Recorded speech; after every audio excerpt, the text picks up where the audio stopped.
Ok, parte 2 da nossa hora grande júnior do dia 5 de julho de 2022. Vamos para a parte da implementação da solução que a gente, sobre a qual nós conversamos agora há pouco, né?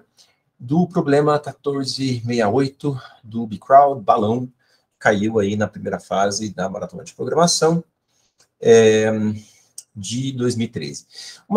Um pequeno comentário só sobre esse tipo de problema, assim, né? Quando você para e pensa e consegue conceber a solução para um problema, e você percebe que essa solução envolve bastante coisa, ou se não envolve bastante coisa, você percebe que é uma solução de qualquer forma que vai gerar um código grande, ou que vai gerar um código que vai dar trabalho para implementar, um código que vai ter muito detalhe chato para você cuidar, etc, etc, etc.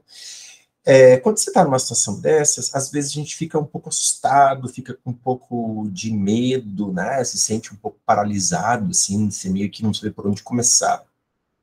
E isso é super normal, mas é uma coisa com a qual a gente precisa aprender a lidar na vida, né? Na carreira acadêmica, especialmente, e também na carreira como programadores, né? A gente precisa saber como lidar com situações em que o que a gente tem para fazer é razoavelmente grande, ou até muito grande, né, e a gente não sabe nem por onde começar. Nesse tipo de situação, vou usar até uma historinha aí para ilustrar. Eu agora, no final de semana, fui fazer escalada. Fui num estúdio de escalada aqui em Curitiba, desses indoor, assim, né, que tem aquelas paredes de escalada para você fazer e tal.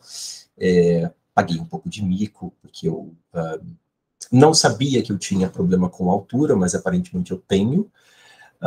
Mas numa situação dessas, assim, a recomendação, né, você vai fazer uma escalada, vai pegar uma parede de escalada para subir, e eles falam para você assim, não olhe para cima, né, no sentido de, puxa, falta ainda tudo isso para subir, e também não olhe para baixo, né, porque se você olhar para baixo, não mais se você tiver pânico de altura, você vai travar, vai ficar com medo, vai entrar em pânico, etc. O que eles falam ali na questão da escalada resolva um problema de cada vez, né? Você tem um problema de cada vez que é colocar a mão ou colocar o pé na próxima garra, enfim. Resolva um problema por vez e quando você vê, você já vai ter subido um monte, já vai chegar lá no final. E é meio que acontece quando a gente tem um programa grande para escrever, tem um problema grande para resolver, né? Então, que você conseguiu, claro, de um modo geral, primeiro, panorâmico, né, conceber toda a solução do problema, e é super importante que você consiga conceber toda a solução de um problema antes de escrever código, né? Você não sai escrevendo um código, você não ocupa a hora de máquina, se você não tem toda a solução do problema. Isso é um tiro no pé do seu próprio time. O time podia estar usando a máquina ali fazendo outras coisas que poderiam gerar balão, e você está ocupando a máquina escrevendo código de uma solução que você não tem toda pronta. Mas uma vez que você tem a solução toda pronta, né, e bem estruturada, aí você vai codar, então coda uma coisa de cada vez. Vai codando, de preferência quando é um código muito grande, explica antes a solução para um colega seu, até para garantir que vocês pensaram bem em todos os detalhes, né? Esse é o momento em que você já começa a ter dois do time, ou até os três do time trabalhando num problema só, e que esse colega seu esteja olhando você codar, né? É o princípio da programação em pares. Isso é importante para que o time, inclusive, tenha entrosamento para escrever código junto, para um conhecer o estilo de codar do outro. Isso é uma habilidade importante aí na maratona de programação e no ICPC, né? Existem esses problemas que é muito importante você codar com alguém te assistindo para que a chance de você fazer besteira seja menor, né? Então, é isso, tá? Vai aos poucos, vai coisa por coisa, com o colega ali do lado te ajudando, e de preferência, não deixe para codar esses problemas quando tem outros problemas que podem ser codados e que vai dar menos trabalho de codá-los, porque sempre na maratona de programação vale aquela estratégia gulosa, né? O tempo é importante, então tempo de máquina é um recurso muito precioso, então você tenta ocupar a máquina sempre com os problemas que você consegue estimar que vão resultar em balão o mais rápido possível, né? Deixa para o final da prova, para ocupar a máquina com um problema que vai dar trabalho, que vai precisar de mais tempo para resultar em balão. Né? Tenta garantir já o teu número de balões antes de ir para o próximo número de balões. Né? Dicas aí de competição dadas. Vamos codar, então, o problema aqui do 1468 do bcrowd, coisa por coisa, né? Então, vamos lá. Vou criar aqui um arquivo. Eita, barra do Google na minha frente, me travando, mas tudo bem. bcrowd 1468. Vou começar com o cabeçalho.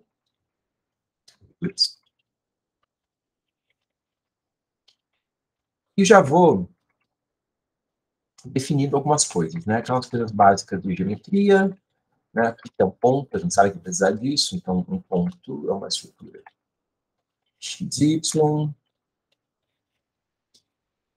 criar construtor quando não recebe argumentos e quando recebe argumentos, aquele jeitão nosso lá, um vetor. O vetor é a mesma coisa que um ponto,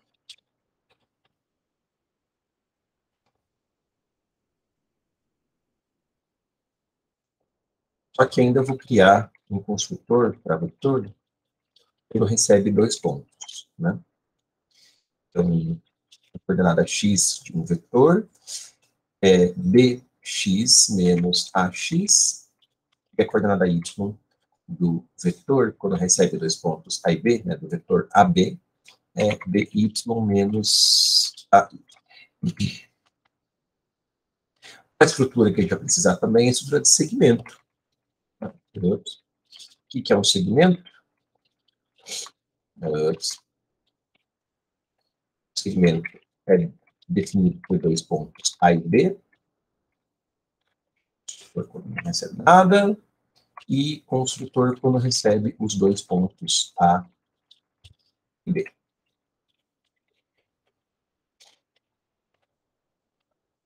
Beleza. Tenho aí pontos, vetores e segmentos. E uma outra estrutura aqui que eu vou criar, eu vou chamar de evento. Tá? Essa estrutura aí vai nos ajudar a fazer o mais suite. Por quê?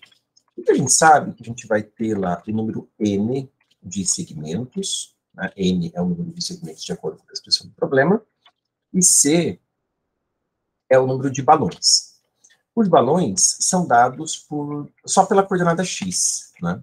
As coordenadas são todas inteiras, então eu vou criar esse vetor aqui chamado de BLN, né, balloon, que é para guardar os balões, e C vai ser o tamanho útil aí desse array balloon, né, onde eu vou colocar os balões. Os segmentos eu vou colocar no array, eu vou chamar de roof, né, que é a descrição do telhado, que é justamente dada pelos segmentos.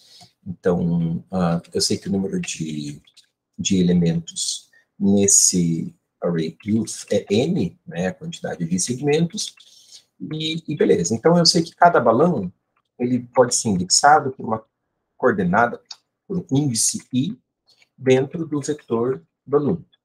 E eu sei que cada segmento também pode ser indexado por uma coordenada, um índice i, dentro do array roof. Então, dentro dessa minha struct de eventos, né, meu Deus do céu, dentro da minha struct de eventos, eu vou ter, bom, a coordenada x, onde ocorre o evento, né, essa coordenada x pode ser um balão que é solto naquela coordenada x, um segmento que está começando nessa coordenada x, ou um segmento que está terminando nessa coordenada x, né? Veja que para um segmento eu tenho 2 eventos, inclusive. Tudo bem? Então, x é onde ocorre o evento. Eu preciso de um código para determinar o tipo do evento, eu vou chamar de type, e eu vou estabelecer aqui um comentário, inclusive, né? Por exemplo, eu coloco type é -1 ou 1, se eu estou no início ou no fim de um segmento. ou então 0 se é um balão. Né? Defino o código aí, né? -1 está começando o segmento, 1 está terminando o segmento, e 0 é um balão que está acontecendo naquele tipo. Aquela coordenada X é um balão que eu estou soltando. Daí no código aqui. Além da coordenada X, me corre o evento. E o tipo do evento, eu vou ter o I do evento. O I do evento identifica onde no array balloon ou no array roof ocorre aquele balão ou aquela coordenada. Eu preciso saber, esse segmento aí, que está começando ou terminando nessa coordenada X, ele é o segmento 2. Lá no telhado, ele é o segmento 2, é o segmento 5, enfim. Legal? Aí, vou criar os construtores, né? Então, criando os construtores. Ups.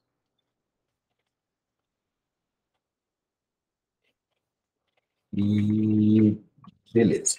Construtores criados para essa estrutura. Evento. Também defini o max. Aqui.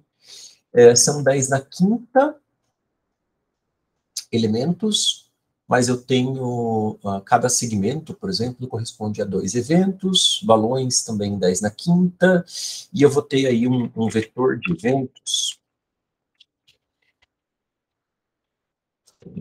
Vou chamar esse vetor de ev, de eventos, né? Então, são 3 vezes 10 na quinta, na verdade, que eu precisava, né, para esse meu max. Eu vou até chutar o pau da barraca e botar, tipo, 10 na sexta, grandão assim, que eu sei que aguenta. Legal? E beleza, por enquanto é só isso, né? Criei aí ponto, vetor, segmento, evento, os arrays onde eu vou guardar os balões, os segmentos e os eventos, e eu já vou começar a minha leitura. Depois, as demais coisas que a gente vai precisando, a gente vem aqui e cria. Até eu já podia ter colocado aquelas coisas básicas, tipo produto vetorial, que eu sei que vou precisar, né, para fazer os testes, mas por enquanto, deixa quieto. Por enquanto, a gente fica só com isso mesmo. Bom, então a primeira coisa que a gente vai fazer em cada caso de teste, esse problema ali do URI, do fraud, é de múltiplos casos de teste, tá? Então a gente, em cada caso de teste, lê primeiro o número de segmentos e o número de balões e prossegue processando casos de teste enquanto não encontra fim de arquivo.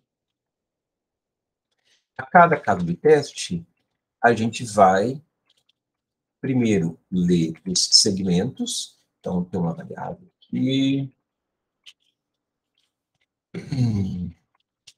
Vou ler os N segmentos. Cada segmento que eu vou ler é dado pelas suas coordenadas x1, y1, x2, y2. Beleza, que eu leio nas suas coordenadas dos pontos A e B do segmento. E o que eu faria, né, seria, então, um roof I é o segmento dado pelos pontos x1, y1 e x2, y2. Né? Estou criando aqui o ponto x1, y1, criando o ponto x2, y2 e criando o segmento dado por esses 2 pontos. Esse é o segmento, o 10º segmento do telhado. A gente quer sempre, né, que a coordenada x1 seja menor que a coordenada x2. A gente sabe que não tem segmentos verticais, mas a entrada não garante x1 menor que x2. E a gente quer fazer um line sweep da esquerda para a direita, né? Então, da esquerda para a direita. A gente não quer eventos correndo fora de ordem, né? Então, vou fazer um esquema aqui, que eu vou criar esse segmento se de fato corre o x1 menor do que o x2. Se não, o segmento que eu vou criar, eu vou inverter, né, na verdade, os pontos dentro do segmento. Então, ok, estão criados todos os segmentos, né? Foram lidos e colocados lá no array roof. Além dos segmentos, eu preciso ler os balões também. Então, vamos lá, ler os balões.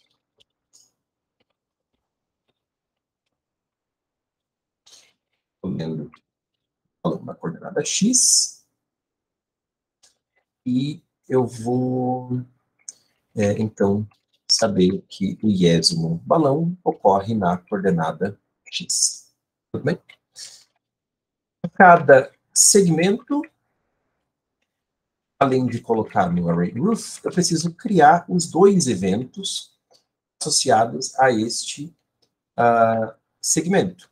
Então, eu tenho o evento que ocorre em a.x, que é o evento em que começa um segmento, e esse segmento eu sei que é o segmento I, né, é o segmento que eu acabei de colocar aqui na posição I do array roof. Então, eu coloco esse evento que eu estou criando, adiciono ele ao meu array de eventos. Também adiciono ao meu array de eventos o evento correspondente à coordenada x do B do segmento. É um evento de término de segmento. Uma coisa aqui dos balões. É o evento que ocorre na coordenada x, o evento do tipo 0, balão. E esse balão é o balão I do array de balões. Ok? Eu falei S. S é o segmento lá na posição do telhado. Bom, dúvidas, perguntas até aqui sobre ler os segmentos, ler os balões e criar os eventos? Não?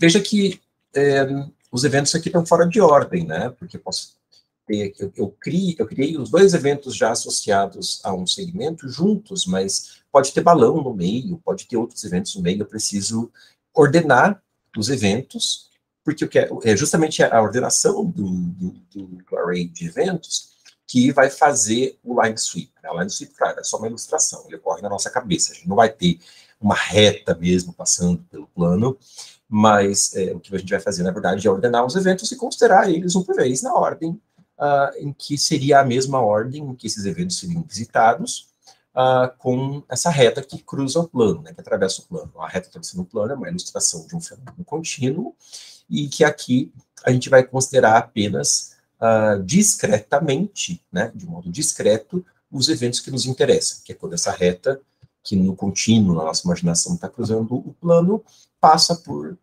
lugares que são relevantes para o processamento da solução do problema. Então, a gente vai fazer essa ordenação, esse vetor de eventos, são M eventos, né? M vai controlar. Aliás, eu não tinha criado aqui a variável M, que é quem controla o tamanho do vetor de eventos. N é o tamanho do vetor de segmentos, C é o tamanho do vetor de balões, tá legal? E eu vou ter aí uma função de comparação que a gente precisa implementar para ordenar os eventos. É basicamente ordenar os eventos pela coordenada x. Tem só um detalhe que a gente vai ter que tomar cuidado, que é quando a gente está comparando o evento de balão com o evento de segmento, né?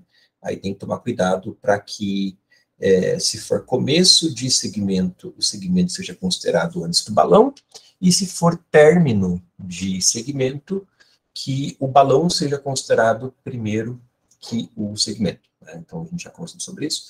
Essa função de comparação vai ter que dar conta aí da ordenação correta dos eventos. A gente vai implementar lá depois. Por hora, vou fingir aí, então, que os eventos estão todos ordenados. E aí, o que eu vou ter vai ser uma estrutura, um array, que eu vou, alguns arrays, na verdade, né? A princípio seria o array next. Determina quem é o next de cada elemento do cenário. Mas você vai falar para mim, tá, mas esse next? É next de balão ou a next de segmento? Então, por isso eu vou criar dois arrays. O S de segmento, o SNext, e o next de balão. O next de segmento é o índice do próximo segmento, no vetor de segmentos. O next de balão é o índice do próximo segmento no vetor também de segmentos. O next de um balão é sempre um segmento, o next de um segmento é outro segmento. Então, que são índices I no vetor de segmentos que identificam o next daquele segmento ou daquele balão. Quem que vai computar esses dois arrays? Quem vai computar é uma função que eu vou chamar de plain_sweep. É uma função que vai simplesmente computar magicamente esses dois arrays. Tudo bem? Uma vez que a gente tem esses arrays, esses nexts computados, a gente pode determinar já o destino de todos os balões. Né? Para determinar o destino dos balões, eu vou criar aqui uma função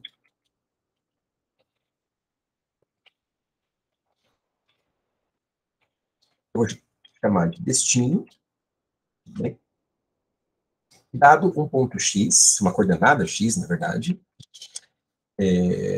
dada uma coordenada x e um inteiro i, eu vou dizer o que é esse inteiro i, essa função me retorna o ponto do que acontece com um balão, quando esse balão é solto na coordenada x. Mas não é bem assim, porque eu vou fazer um pouco mais do que isso. Né?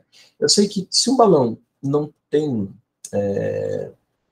next, se ele não tem segmento que seja o next dele, o destino desse balão é ir para o céu, é ir para o espaço na mesma coordenada de onde ele foi solto. Né? Então, o problema é muito fácil. Só nos interessa, ou o que sobra para resolver o problema, é justamente quando o balão ele possui aí algum next, né? Ele tem um segmento que é algum next. E aí, a gente vai pegar, então, esse i, ele, na verdade, vai identificar qual é esse segmento que é o next. Depois a gente vai ali na função main conversar um pouco mais sobre isso, mas a gente vai ver que isso vai facilitar um pouquinho ali a implementação, que basicamente consiste, né, em dado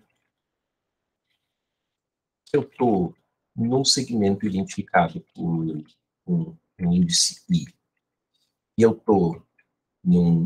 cheguei, né, nesse segmento identificado pelo índice i, cheguei nesse segmento pela coordenada x, então eu quero saber qual que é o destino desse balão em relação a esse iésimo segmento. Bem, depois a gente já vai melhorar um pouquinho essa descrição da função. Por hora, vamos deixar assim. Mas a gente percebe, né, que é importante a gente saber, para um dado segmento, por qual coordenada a gente veio. Não se o balão escapar desse segmento, mas sim se o balão fica preso nesse segmento. Né? Se for um segmento horizontal, eu preciso saber de qual coordenada ou por qual coordenada o balão chegou nesse segmento, porque o balão vai ficar preso, né, naquele segmento horizontal. Então, tem a ver com isso aí, o papel desse X. Por hora eu vou deixar assim, sem muitos detalhes, e aí vamos continuar aqui a função main, que a gente vai amadurecer o papel dessa função dest, e como que a programação dinâmica está aí na história, e tudo vai ficar um pouco mais claro. Então, vamos continuar aqui. Eu preciso, no final das contas, para cada um dos balões, cada um dos C balões, imprimir a resposta correspondente àquele balão. Né? Essa resposta, lembrando,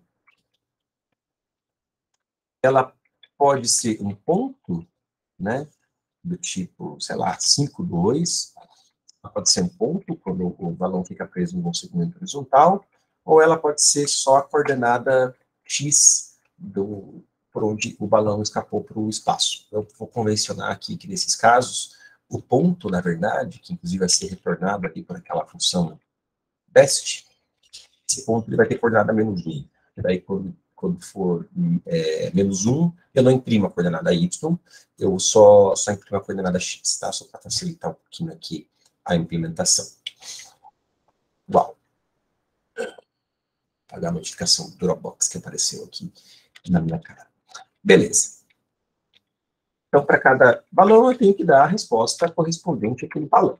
Como eu falei, se esse balão não tem next, se o next dele é menos 1, até inclusive vou deixar menos 1 como o padrão para quando balões ou segmentos não tiverem next. Então, se o balão não tem next, né, se o next dele é menos 1, eu só imprimo a coordenada desse balão, a coordenada x dele, né, de onde ele é solto, e está resolvido o problema. Agora a gente vai considerar o que acontece com o balão quando ele tem algum next, né? Pode ser que esse next do balão, que é um segmento, né? O next do balão é um segmento, pode ser que ele não tenha next. Vocês vão ficar se perguntando por que esse texto está fazendo isso. Isso vai ficar claro daqui a pouquinho, tá? Então, o que acontece se o next do balão, que é o segmento, não tem next? Aí, eu vou pegar duas variáveis aqui, x, uma variável que eu vou chamar de IS, índice do segmento, o I de um segmento S. Então, nesse caso, eu vou atribuir para essa variável x a coordenada do balão, eu vou atribuir para essa coordenada IS, qual que é, esse índice IS, qual que é o índice desse segmento que é o next do balão, tá? Porque daí, eu vou chamar a função teste de x e s, e essa função vai avaliar. Eu estou falando, então, de um segmento que não tem next, né? Um segmento que não tem next, e de um balão que chegou nesse segmento pela coordenada x.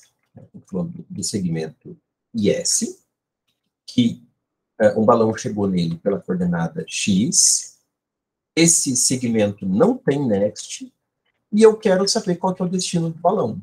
O que essa função de destino ela tem que fazer aqui é simplesmente analisar, né, se o segmento é um segmento horizontal, e aí se é um segmento horizontal, o balão vai ficar preso no segmento pela coordenada x de onde ele veio, e se ele é um segmento ascendente, então o balão vai escapar para o espaço pelo ponto B do segmento, ou se é um segmento descendente, daí o balão vai escapar pelo ponto A do segmento. E é só isso que essa função vai fazer, tá?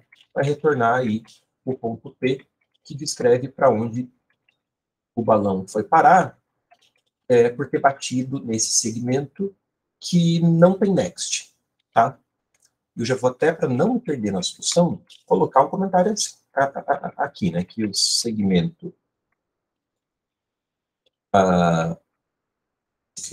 with I, ele não tem next. Então, vou não ter next significa que o next dele é menos 1. Essa função eu estou implementando para o caso de segmentos que não tem next. Tudo bem? Ok.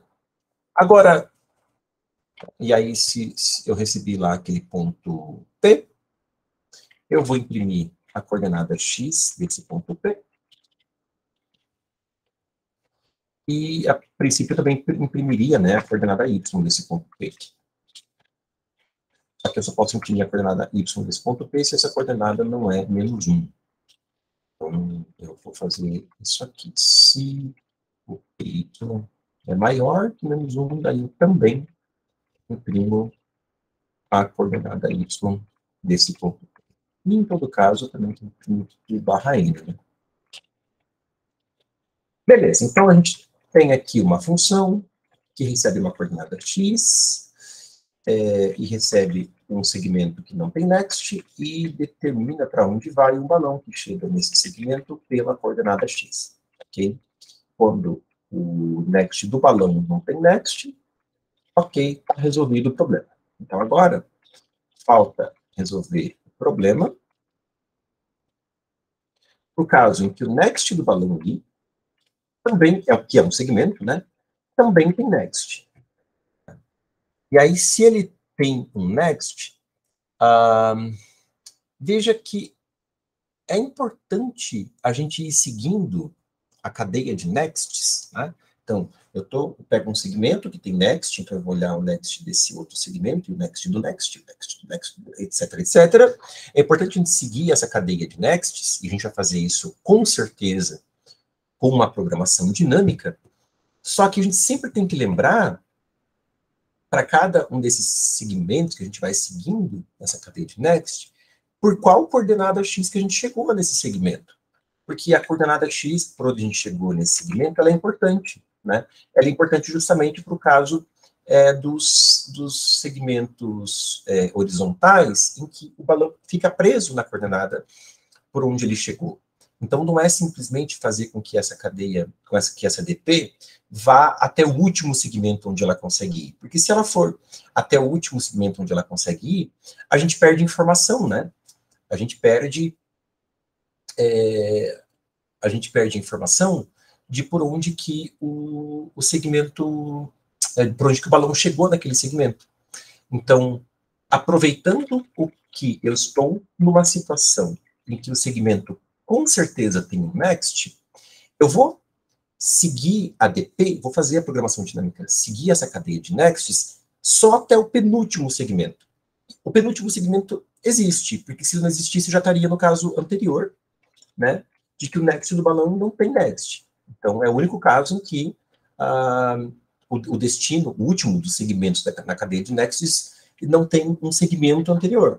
Então, se eu já estou numa situação mais limpa, em que eu estou num segmento que é o next de um balão, e esse segmento ele tem um next, eu vou avançando na cadeia, mas até o penúltimo segmento, só para eu ter esse controle, né, de em qual coordenada x eu de fato chego no último segmento, né, porque essa informação é importante, a gente não pode perder ela, e aí é um detalhe, inclusive, de implementação, né, de que se a gente implementasse só fazendo a DP e indo até o final, a gente perderia a informação de por onde que a gente chegou nesse último segmento, tá legal? Por isso que eu separei aqui o caso de o segmento que é o next de um balão, quando esse segmento tem um next e quando ele não tem um next, tá legal? Beleza, então eu vou pegar esse segmento, que é o next do balão, e vou chamar aqui a programação dinâmica, que vai me dar o índice do segmento, mas não do último segmento na cadeia de nexts, né?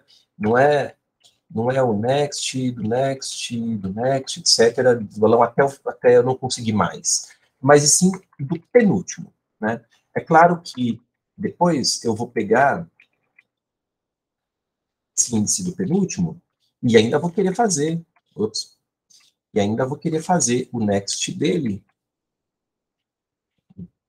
para poder passar lá, né, para a função dest, a função que dá o destino do balão. Vou fazer isso, só que antes de fazer isso aqui, eu vou determinar qual é a coordenada x por onde eu cheguei nesse segmento aqui. E essa coordenada x vai depender justamente do penúltimo, né? O penúltimo é o segmento IS nesse momento, antes de eu ter avançado para o último. Então, antes de avançar para o último, eu vou pegar o segmento S, que é o segmento A, né, nessa posição IS do vetor luz, eu vou olhar para ver se ele é um segmento ascendente ou descendente. Se ele for um segmento ascendente, ele vai chegar no último segmento pela coordenada x do B. Né? Se ele é ascendente, ele vai chegar no último segmento pela coordenada x do B. Se não, ele vai chegar no último segmento pela coordenada x do A. Beleza? Tudo bem, pessoal?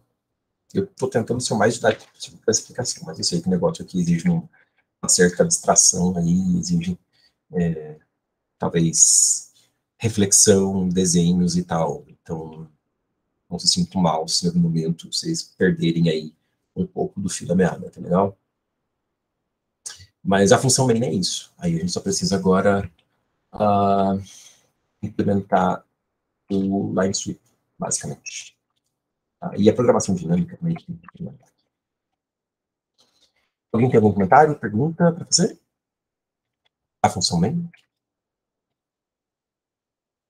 Alguma coisa aqui. Professor, como o line sweep computa os nexts? Já? Uau, acho que o Pedro perguntou isso faz um tempão e eu não vi. A ADP que amortiza... Exatamente, Pedro, eu falei até no começo da oficina que essa ADP é justamente a técnica de path compression que a gente usa no move, no make, no find.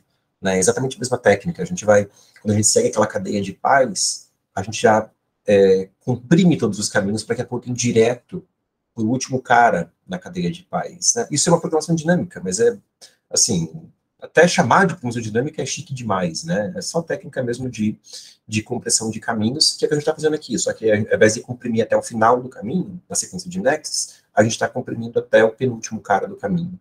Né? Você perguntou sobre como que o line sweep computa os nexts, é com essa estrutura que a gente vai fazer agora, inclusive, implementar essa função de brain sweep, fazendo os eventos serem percorridos na ordem que foram ordenados, né? E considerando um set que vai organizar todos os elementos que estiverem sendo cortados pela reta que está em cima daquele evento, tá? Eu não sei se você pegou a explicação quando eu falei do set, ou da nossa árvore vermelho preta, que vai gerenciar aí a ordenação dos elementos que estão sendo cortados pela reta do line sweep, pela nossa sweep line. Não sei se você pegou, mas é assim que a gente vai computar os nexts, tá bom? Pegando evento por evento. Beleza? Ok. Mais alguma dúvida? Essa DP que amortiza a limiteira no... legal. É isso aí mesmo. Então, bora. Vamos lá.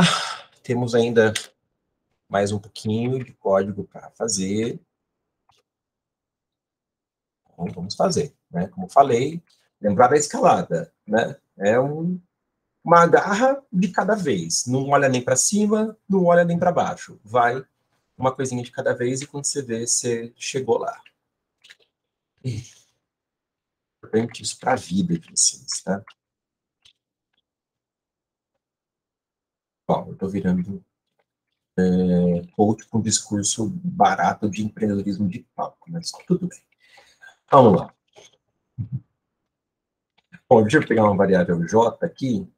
Alguém falou alguma coisa no chat. O Pedro deu risada. Tá bom. Tem que ter, né? Uns momentos assim para a gente se descontrair. Deus. Vou considerar os eventos aqui na ordem. Então, esse for aqui é o for do line sweep. Né? Eu vou para cada J desses, eu vou considerar o evento na posição J do vetor EV. Tá legal? Eu não chamei de I esse contador, porque o I ele vai ser o membro I do evento J. Lembra, né? O evento ele tem 3 membros, que é a coordenada X, onde o evento ocorre, o índice I do balão ou do segmento, e ainda o tipo, né? Então, o I vai ser o membro I do evento J. Aí, eu tenho que considerar os tipos de evento possíveis, né? Então, eu vou ter quando tipo é balão e quando o tipo é segmento. E aí eu vou fazer coisas quando é balão, vou fazer coisas quando é segmento. Que coisas? Essas coisas, bom, estão relacionadas àquele conjunto X, né? Aquele set X que a gente vai criar. Eu não gosto muito, apesar de eu ter feito ali toda a minha explicação, usando X, mas mesmo na explicação ali eu percebi que X não foi uma boa escolha de nome para esse conjunto, porque aí tem confusão do X maiúsculo, que é o conjunto, e o X minúsculo, que são as coordenadas, etc. Eu vou dar um outro nome para esse set, e esse nome vai ser status, né? É um ótimo nome para esse set do line sweep, porque ele guarda justamente o status do plane sweep, do line sweep, né? Ele guarda o status, naquela fotografia, naquele momento, das coisas que estão sendo cortadas pela nossa sweep line, pela nossa reta, né? Que está varrendo o plano. Então, status é um bom nome para esse conjunto. Esse status vai ser organizado aí em função de uma função com uma função de comparação, que eu vou definir aqui. Cuidado, porque a gente já usou CLP, que era a função de comparação desse sort. Então, aqui eu vou chamar essa função de comparação de CLP2. E é um set de quê? Para gente de conversa, né? Ele é um set de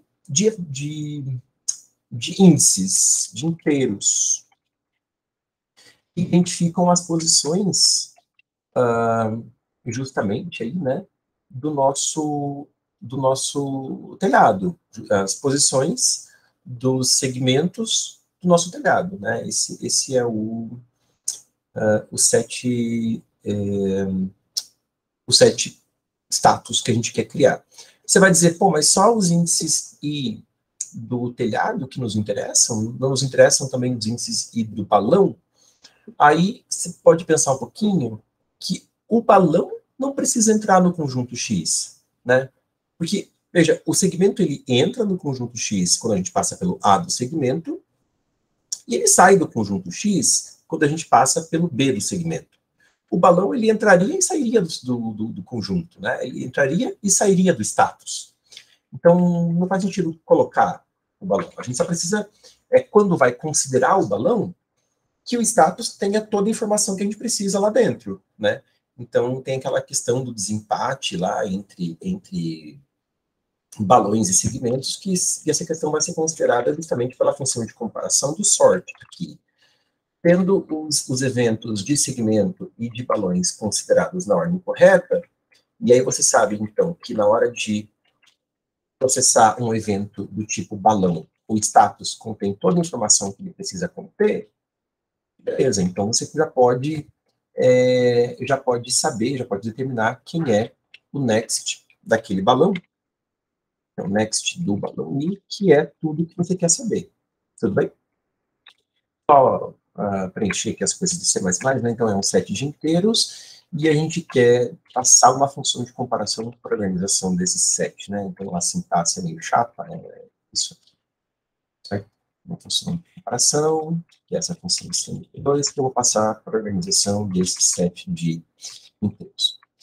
Bom, vamos considerar aqui, então, o caso do evento de balão. Eu quero justamente determinar quem é o next do balão. E como é que eu vou fazer isso? Eu só preciso ver, né, quem é o primeiro segmento que está dentro do meu set, do meu status. Porque o primeiro segmento que tiver nesse status é o segmento mais embaixo, né? É o segmento mais embaixo que está sendo cortado pela reta que está passando por aquele balão. Então, o balão ele vai justamente parar nesse segmento. Tudo bem? Então, o que eu preciso fazer? Só pegar aí o status.begin e pronto, né? O status.begin, que é um iterador, a posição do set, o inteiro que está guardado nessa posição, é justamente o índice, né, do segmento para onde vai o balão. Tem que tomar cuidado porque o set pode estar vazio nesse momento. Se o set estiver vazio nesse momento, quer dizer que o balão ele escapa direto para o céu. Então, o next dele vai ser -1. Então, ao invés de fazer isso que eu fiz aqui, eu vou aqui no iterador, status begin, e vou fazer uma comparação aqui. Se o meu status, se o meu iterador for igual a status.n, retorna -1, senão, aí sim eu dereferencio o iterador. Ok? Então vejam, né, o balão, eu já consigo computar direto o next dele, e ele não me interessa para nada em relação aos outros balões, ou em relação aos outros segmentos, então não tem por que ele entrar no set status. Ok? Vamos agora processar eventos do tipo telhado, do tipo segmento do telhado, né? Então, eu vou ter um segmento S, que é o iésimo do telhado, e eu quero poder determinar quem é o next desse segmento, é o que eu quero fazer. Mas eu tenho duas situações, né? Eu tenho a situação em que o evento ele é do tipo -1, que é começo de segmento, ou 1, né, que é fim de segmento. Assim. Em cada uma dessas situações, em cada uma dessas situações, eu vou ter que fazer umas análises aí, né, especialmente se o segmento é ascendente ou descendente, e poder determinar o next do i em um desses momentos, né? Então, dependendo se for um segmento descendente, eu sei que o next do i vai ser determinado aqui. Se ele é um segmento descendente, é quando eu estou passando por cima do A do segmento que eu determino já o next dele. Se não, o next dele vai ser determinado aqui, quando é um segmento ascendente. Tudo bem? Bom, beleza. Então, se eu estou considerando o segmento, o ponto A do segmento, está começando o segmento, está na hora de eu inserir o segmento no meu status. E aí, eu vou avaliar, né? O segmento é descendente? Se é descendente, eu também, além de inserir no status, eu vou justamente determinar quem é o next do segmento.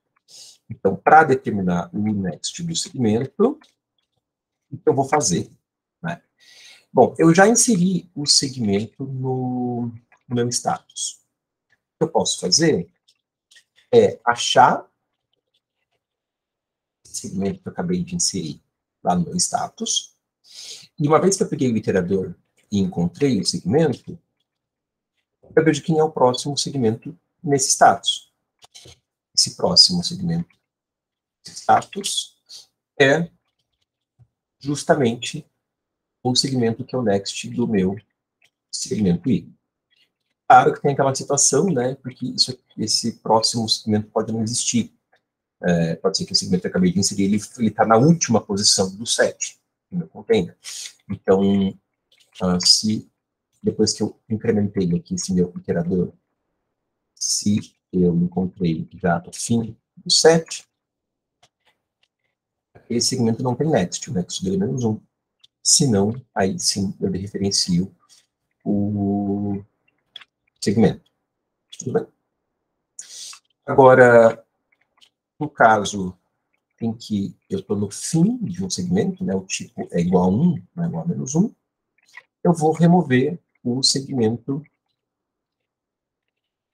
do meu status. Mas antes de remover, eu preciso verificar, porque se for um segmento ascendente, é o momento em que eu vou determinar quem é o seu next. Então, de novo, vou localizar o segmento lá.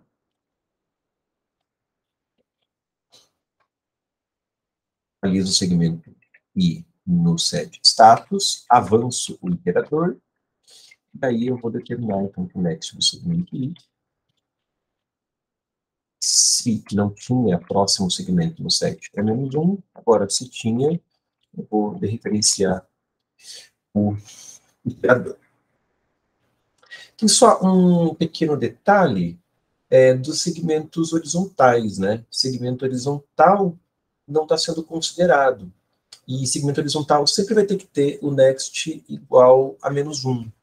Então, por exemplo, na hora que eu inserir aqui, por exemplo, né, o segmento I no status, eu posso colocar um else if aqui para considerar os segmentos horizontais. É segmento horizontal, next do I é menos 1. Não tem next. Horizontal, o balão chega ali, fica travado, pronto, acabou. Beleza? Acho que do meu plane sweep é isso. Acho que eu processei tudo que tinha que processar. É isso aí. Alguém tem alguma dúvida sobre o plane sweep?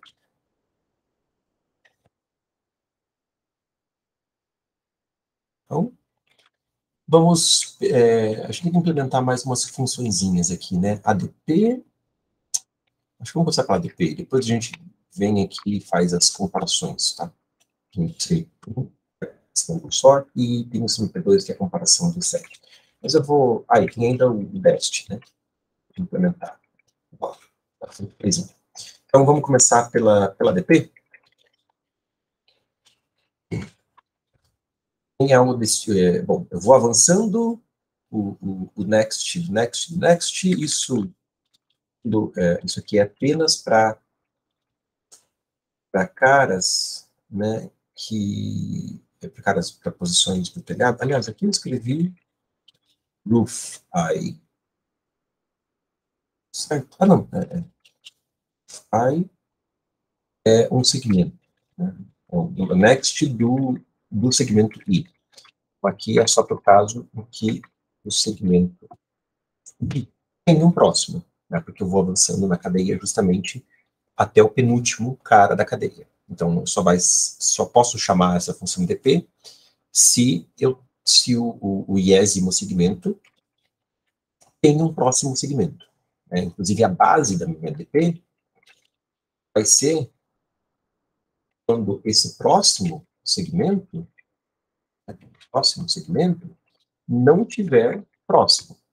E daí o segmento I, é o segmento que a função DP recebeu, se o segmento I ele já for o penúltimo, a cadeia de nexts, então isso já é a base. Aí eu retorno I, eu não avanço mais na cadeia de nexts. Tudo bem?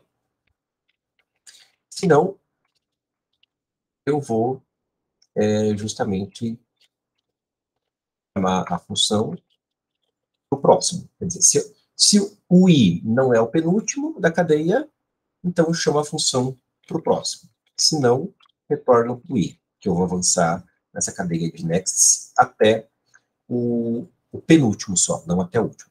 Bom, isso aqui não é PD ainda, porque não tem memorização, né? Preciso ter uma tabela de memorização aqui. Então, tem que inicializar essa tabela antes de chamar PD. PD é chamado aqui em algum lugar. 7, memo,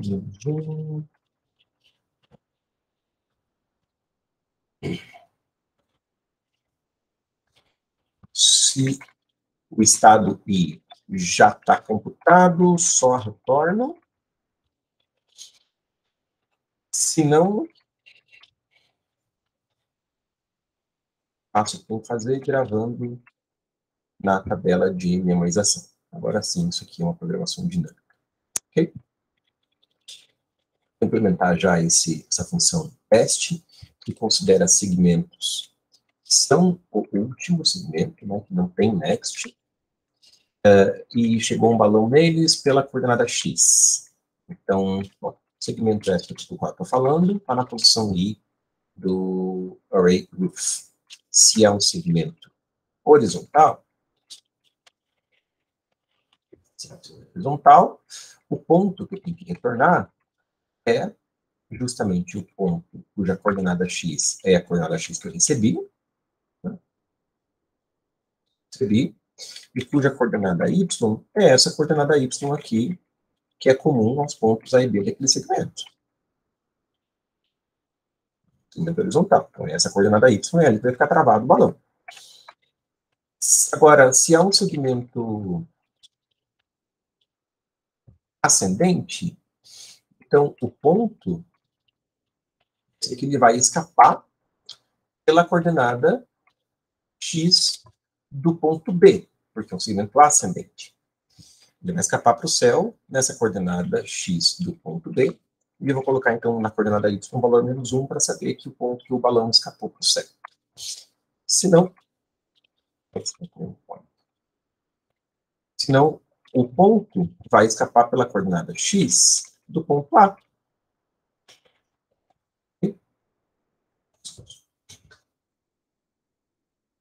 Essa é a função deste. Falta implementar agora a função de comparação, as funções de comparação, né? São duas. A função de comparação do sort, que compara eventos.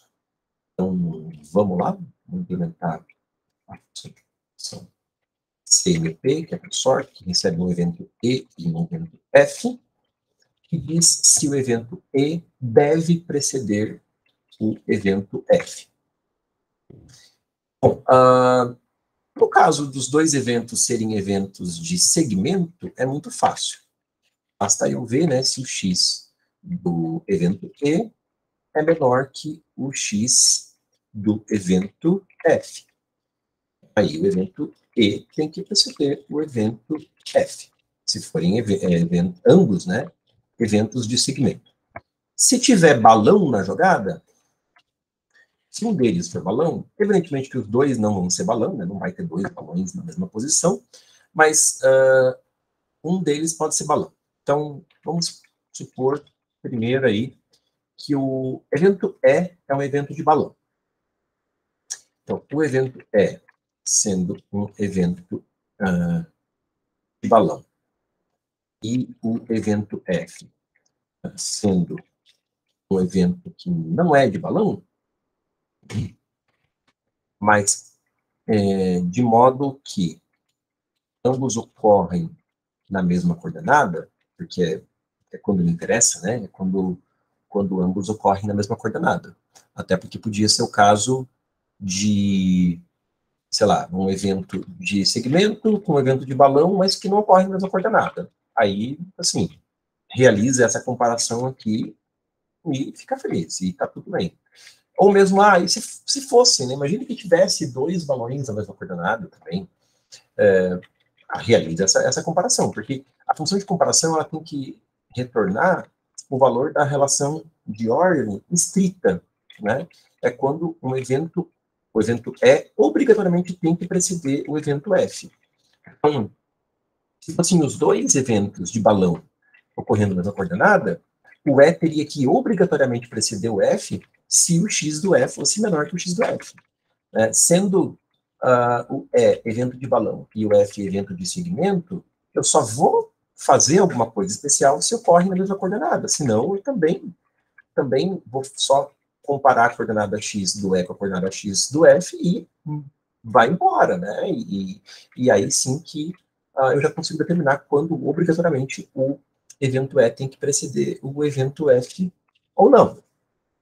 Então tá, o que acontece é que se os dois eventos ocorrem na mesma coordenada, o E é de balão e o F não é, só me interessa, quer dizer, o evento E, que é o evento de balão, só vai preceder o evento F, que é de segmento, se o evento F for o término de um segmento, né?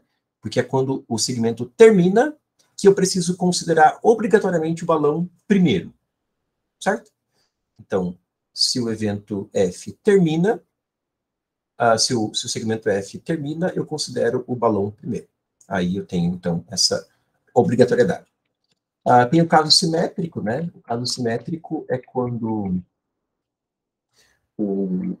o A-type é diferente de 0 e o F-type é igual a 0, e aí eu fico com preguiça e chamo a função só trocando os parâmetros e nego o resultado da função. Ok? Uma função de comparação, então, porque os membros têm que complementar também o resultado daquilo que a função tornou. Beleza, está aí a função de comparação do sort. Alguma dúvida ou comentário sobre ela? Não? Ok. Vamos para a função CMP2, que é a função do set. CMP2 inteiros lá, né? São inteiros I e J. Quero pegar justamente o segmento I e o segmento J e saber quem precede quem nessa organização aí do set, né? Segmento. Então, eu coloquei aqui segmento e segmento J. Roof I e Roof J. O segmento S é Roof I. E o segmento J, o segmento Roof J, que eu estou colocando no segmento R. Tá legal? Eu vou pegar o segmento S para ser o meu segmento de referência, né? Então, tem o segmento aí S como o segmento de referência. E eu vou analisar, primeiro, o caso em que o X do ponto... Bom, em que o ponto A do S está antes do ponto A do R. Legal? Então, o ponto A do S está para a esquerda do ponto A do R. Primeiro caso que eu vou analisar. Eu sei que esses segmentos são cortados aí por uma reta vertical, né, que passa pelos dois. Então, o que eu preciso pegar é analisar o segmento S, né, esse segmento S, em relação ao ponto RA. Eu quero saber se o ponto RA ele está para a esquerda do segmento S. Se o ponto RA está para a esquerda do segmento S, então eu vou poder dizer, sim, que o segmento R seria um candidato a next do segmento S. Mas pode ser que não seja o next, porque pode ser que na organização do set ainda haja outros segmentos inseridos entre o S e o R.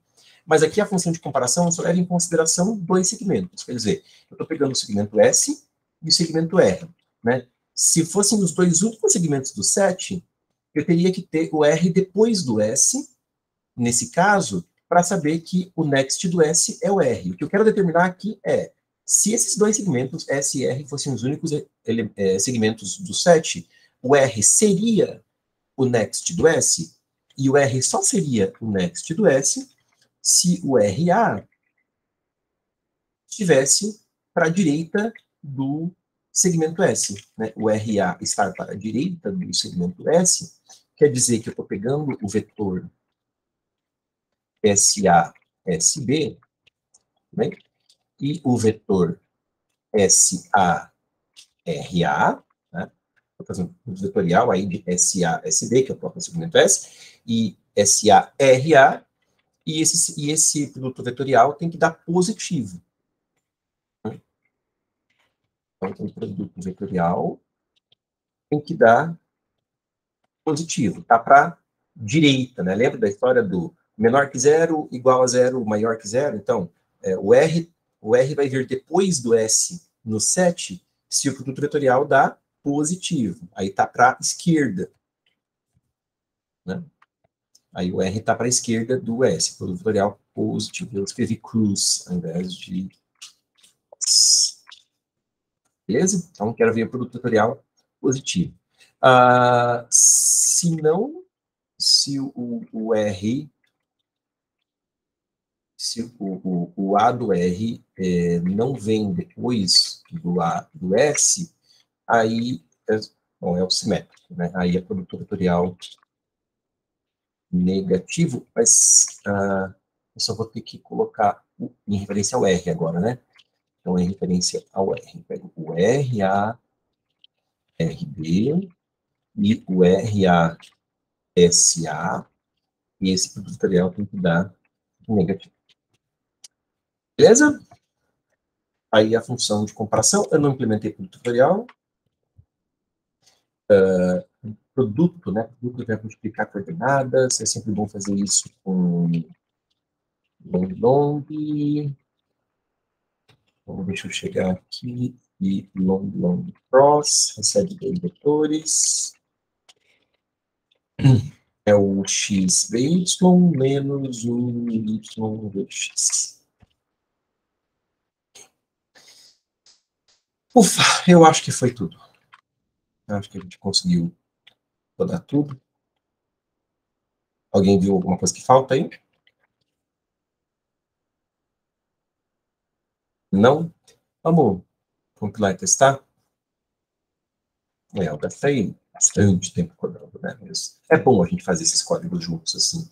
Por mais que às vezes você, durante a oficina, acaba se perdendo, acaba não conseguindo acompanhar, mas depois tem o vídeo, vê de volta, pausa, tenta entender, tenta escrutinar o código fica no Dropbox também, então esse esforço de estudar o código dos outros também é importante, também vai ajudar vocês a progredirem, tá? É realmente muito, muito, muito importante.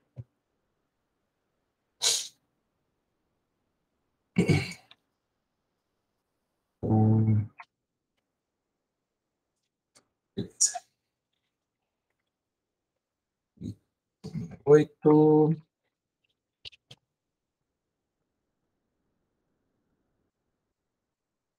Você reclamou do Scanf? Uau! Ou nada, né? Vocês sabem que eu estava codando aqui com a minha colinha, né? Depois eu dava uma olhada na colinha para ver se tinha algum detalhe que eu estava esquecendo. Tinha que eu ia codar assim, um negócio desse, sem ter ensaiado, sem colar, e não ia dar nenhum erro de compilação. E que a colinha, para mim, é uma assistência, porque às vezes, na hora de explicar para vocês, eu quero fazer diferente da colinha. Como eu fiz agora, inclusive, várias coisas diferentes da colinha, mas pelo menos pode sair mais limpa, né? Os resultados estão batendo? Não, não, né? Não, parece que não. 2527, 65. Começou a dar umas coisas estranhas aqui. 4333. Acho que não entendo. E parece que deu certo. Olha só. As respostas bateram para o primeiro caso de teste, mas elas não bateram para o segundo caso de teste. Isso é um forte indício que deve ser coisa que a gente não limpou para o segundo caso de teste, né? Provavelmente o problema aí é de contaminação entre os casos de teste, porque as respostas bateram para o primeiro caso de teste. Então, vamos ver o que a gente limpou.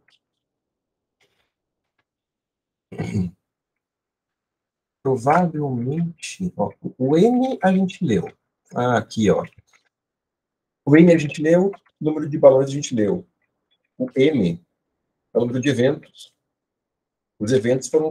Primeiro que a gente não inicializou o M. Tinha que inicializar o M, né? E não inicializando o M só foi crescendo entre os casos de teste. A gente ficou contaminando os eventos, né? Os eventos do primeiro caso de teste foram herdados para o segundo caso de teste e deu ruim, né?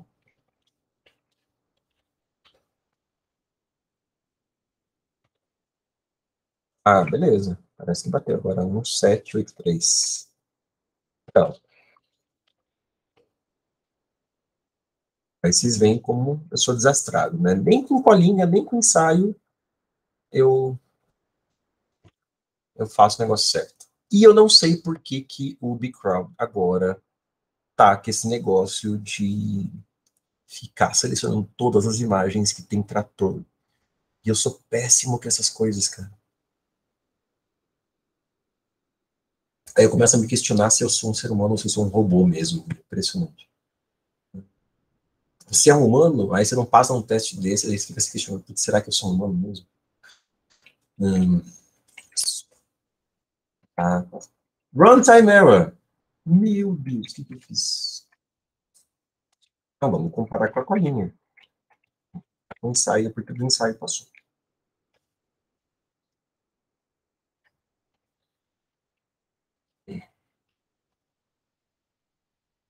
O que deu de erro aqui? Bom, ponto, vetor, segmento.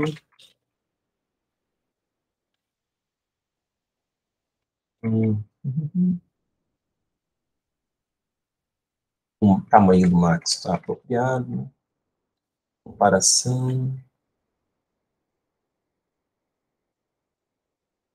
São entre eventos. Esse está igual. DP. Estou tudo fora de ordem também, né? E parece que está igual também. A comparação do solo. Ah, aqui a comparação do solo. Comparação por 7.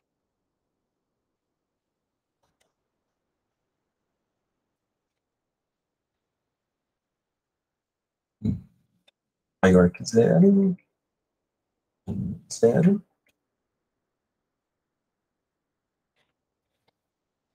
Função de destino.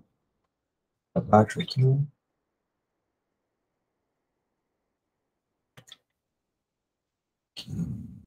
User. Line sweep.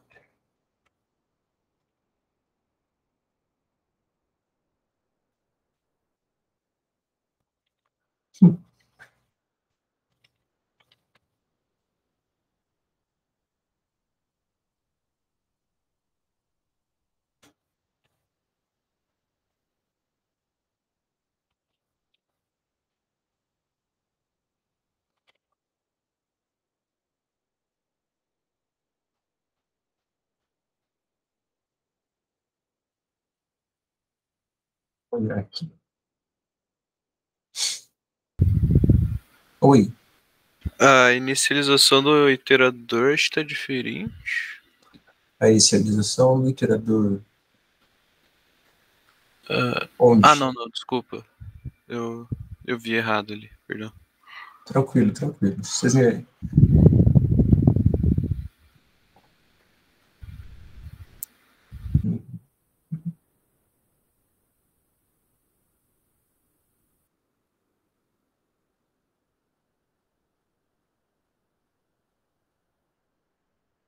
Que curioso. Parece que está muito igual. Aqui, pelo menos, o pente fica bonzinho.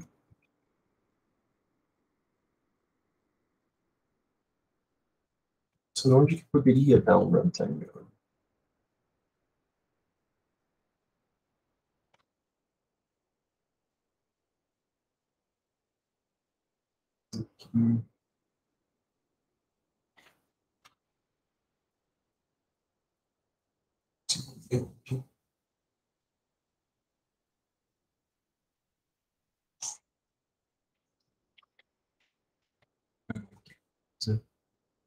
Chata.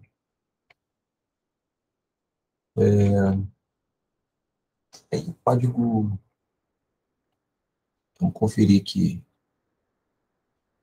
como é com a gente, né? Então, você pega o código do ensaio, que tinha passado, submeto e passo. Sabe?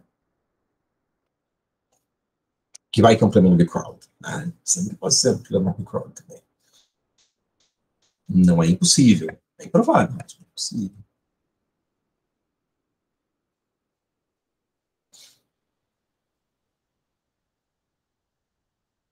O código do ensaio passou, né?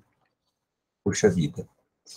Então, assim, eu vou depois mandar por e-mail o erro, porque eu não estou conseguindo encontrar o erro agora e não quero tomar mais tempo da oficina.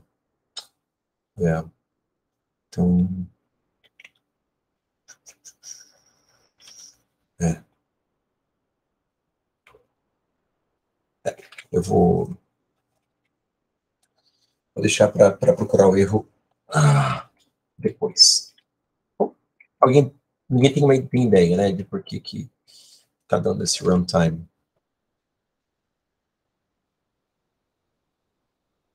Não? O Max está tudo ok. Chega de... Vamos embora. Bom, gente, eu vou encerrar, então, essa primeira parte aí, sobre Live Sweep, né, essa nossa super gigantesca hora júnior, e aí a gente vai usar ainda a última hora da oficina, né, que a gente segue até as 8h20, para falar dos problemas que foram elencados para Min Cost Max Flow, tá? Então, uma hora vai ser suficiente, porque, bom, um deles é justamente o problema que a gente viu na última oficina regular, e a gente vai refazer ele, só que usando agora Dijkstra e potenciais, então a gente vai basicamente adaptar o código, e o outro problema eu vou comentar com vocês por que Dijkstra com potenciais não passa, mas pelo menos a gente vai entender a modelagem, tá ok? Então assim a gente encerra a nossa aula sobre geometria, e fiquem aí na sequência, nem vou fazer intervalo, então só vou interromper a gravação e já começar a gravação da oficina regular. É isso aí. Valeu. Interromper gravação.